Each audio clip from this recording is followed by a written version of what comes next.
storm raged outside as Daniel opened his cabin door and froze. A German shepherd stood trembling on the porch, two tiny puppies pressed against her chest, their cries nearly drowned by the wind.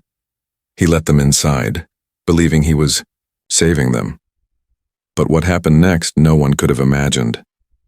The snowstorm raged across the forest, winds howling against the wooden cabin. Inside, Daniel stoked the fire, grateful for its warmth while the world outside froze in silence. He thought the night would pass uneventfully, until a faint sound broke through the storm. At first, he dismissed it as branches scraping against the window. But then came the whimper, a cry so desperate it pierced the howling wind. Daniel grabbed his lantern and stepped outside, boots sinking into the thick snow. There, huddled on his porch, was a German shepherd.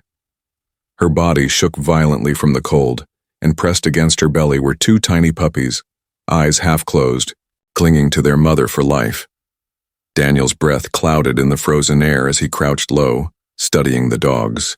The mother's eyes met his, filled with desperation but also something else. Trust. She didn't move, didn't growl, only shielded her puppies with her shivering body. He felt his chest tighten. For a moment, doubt gnawed at him. What if they carried disease? What if bringing them inside put his safety at risk? The storm howled louder, reminding him how little time the fragile pups had left. He hesitated at the threshold, torn between caution and compassion. Finally, Daniel sighed, pushing the cabin door open wider. "Come on," he murmured. The shepherd nudged her puppies forward, and together they stumbled inside, collapsing, onto the wooden floor near the fire. Inside, the warmth of the fire wrapped around the frozen family. The puppies curled together near the hearth, tiny bodies rising and falling as they drifted into exhausted sleep. Daniel set down a bowl of water and a scrap of bread, his heart softening as he watched them eat. The shepherd stayed on her feet, eyes fixed on him with steady caution. She didn't attack, didn't retreat, just stood protectively between him and her pups. Daniel lowered himself into a chair, the cabin finally quiet again except for the crackle of burning wood. For the first time that night, peace seemed possible. Yet as the storm howled beyond the wooden walls, Daniel noticed the shepherd's ears twitching toward the door, her body stiffening. Something outside unsettled her. The calm was only a pause before the unknown. The fire crackled softly, casting warm light across the cabin walls.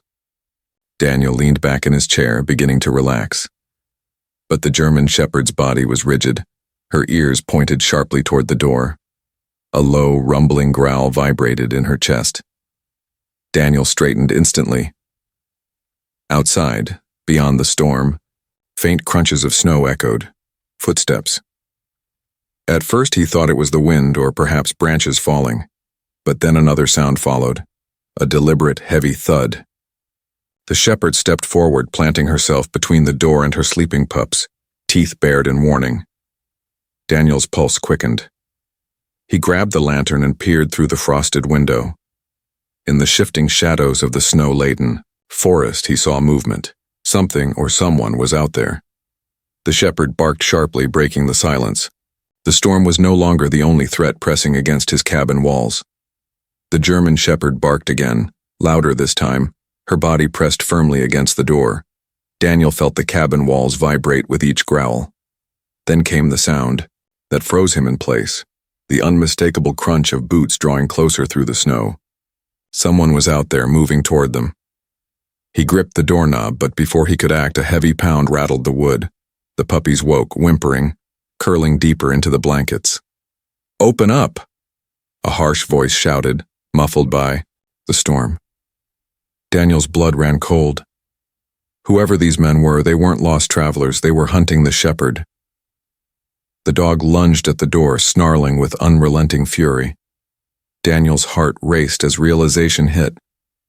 She hadn't stumbled here by chance. She was running, fleeing from the very men now demanding entry. And now, with her puppies inside his cabin, danger had come crashing straight to his door. The pounding on the cabin door grew louder, rattling the hinges. Daniel's breath quickened, fear and adrenaline surging together. The German shepherd stood firm, teeth bared, her body a wall of courage shielding the puppies behind her. For the first time that night, Daniel realized he wasn't alone in this fight. Grabbing the old hunting rifle mounted above the mantel, he loaded a round with trembling hands. The intruders shouted threats, trying to force the door. The shepherd barked with unrelenting fury, matching their aggression. Daniel planted himself beside her, weapon steady, eyes locked on the shuddering doorframe. Snow blasted through the cracks as the storm screamed outside. Inside, man and dog stood side by side, an unlikely alliance born not of trust but necessity. Whatever was coming, they would face it together, and neither was willing to back down. The pounding suddenly stopped. For a heartbeat, the cabin was silent except for the fire's crackle and the shepherd's low growl. Daniel gripped the rifle tighter, eyes darting to the window. Shadows shifted in the storm, then retreated into the trees. The intruders were backing away. The German shepherd remained rigid, her body still blocking the door. She didn't relax until the forest grew quiet again, her ears straining for every sound. Finally, she lowered her head, releasing a single huff, then turned to nuzzle her trembling pups. Daniel's knees weakened as relief flooded through him. He knelt beside the shepherd, resting a hand gently on her fur. "You saved us," he whispered. For the first time, trust flickered between them, an unspoken bond forged in fear. When dawn broke, the storm had eased. Authorities arrived, but the intruders were long gone. Daniel explained everything, yet his gaze kept drifting to the shepherd curled protectively around her pups by the fire. She had stood guard all night, her loyalty unquestionable. The officer suggested bringing the dogs to a shelter, but Daniel shook his head firmly. "They belong here now," he said. The shepherd lifted her eyes, and for the first time, her tail gave a cautious wag. Trust had been earned. As the cabin filled with golden morning light, Daniel felt a warmth deeper than the fire's glow. A choice born from compassion had given him more than safety. It had given him a family.